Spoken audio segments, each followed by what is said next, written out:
you have on the one side, I think next week or in the coming week is supposed to be the next round of the US-China trade negotiations.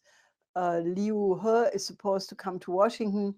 And if it comes to an agreement, then there is also the chance that actually President Xi Jinping may actually come to the White House to sign the agreement, because this is what Trump had indicated earlier. So hopefully this is on a good track, but one has to see that there is this hardcore, Bush League neocon establishment sitting in the United States, and they are not giving up at all. As a matter of fact, they are trying to really portray this China as the long-term enemy, the adversary, and there is a new expression of this really racist view. I mean, it's really racism. The director of the State Department policy planning staff. This is actually a very important institution in the State Department, and historically, since it's there as a permanent bureaucracy, it's almost more important than whoever is the Secretary of State, who is naturally Pompeo at this point, who is also, has proven to be not so loyal to Trump as he initially pretended, because he was together with Bolton in a lot of the confrontation policies against North Korea, Venezuela, Iran, naturally. So anyway, this State Department policy planning group, the director of it is a woman, and actually an Afro-American woman, which makes it all the more incredible. Uh, Her name is Karen Skinner, and she put out the story that that China is really that the United States is involved in a real long-term clash of civilization, because supposedly, according to her worldview, China is the first great power the United States confronts, which is not Caucasian.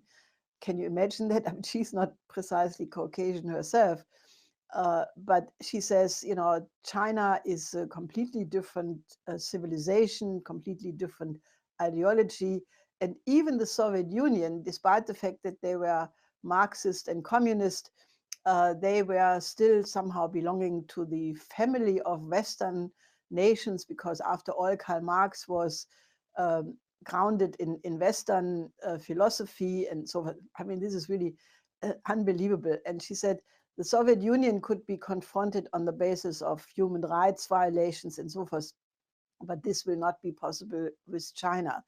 So naturally, she is quite right, because China has a impeccable human rights record, because they uplifted 800 million people out of poverty. And if there's any violation of human rights, then it is poverty, because if you are poor, you can only either afford housing or food or health service, but mostly not all of these combined. So therefore, poverty is a human rights violation. Now, China has, in the 40 years of reform and opening up, changed this country from a really very, very poor developing country into the, what you can say is really becoming now more and more the engine of the world economy. They have created a strong, well-to-do middle class of by now 300 million people, which is supposed to double in 5 to 10 years to be 600 million people, which for US and European export nations, it's a tremendous market, among other things. That's not the only value of it, but it's also one.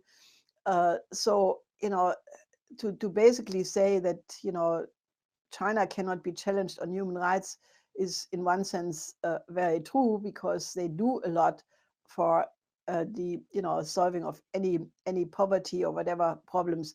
Naturally, that's not what she means. She means that naturally the Chinese tradition is a completely a different one, but that shows that she is as ignorant as Samuel Huntington, who obviously is one of her mentors, because Samuel Huntington, in his book The Clash of Civilization of many years ago, 20 more or more years ago, where he claimed that there will be an increasing clash between Christianity, Islam, Hinduism, Confucianism.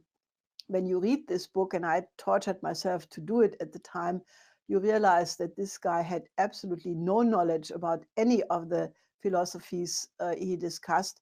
And so does this Karen Skinner prove herself to be completely ignorant, because you can absolutely make the case that China is really grounded very deeply in the Confucian tradition.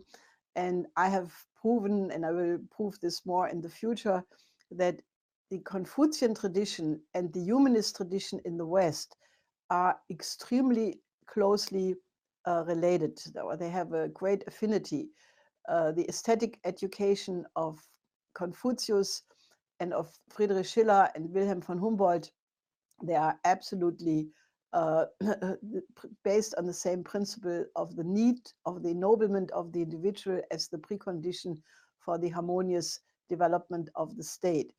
And just to contrast this uh, really terrible stuff which she pronounces there, Xi Jinping on his side, called for a dialogue of civilization on on the possibility of the development of in harmony, in diversity.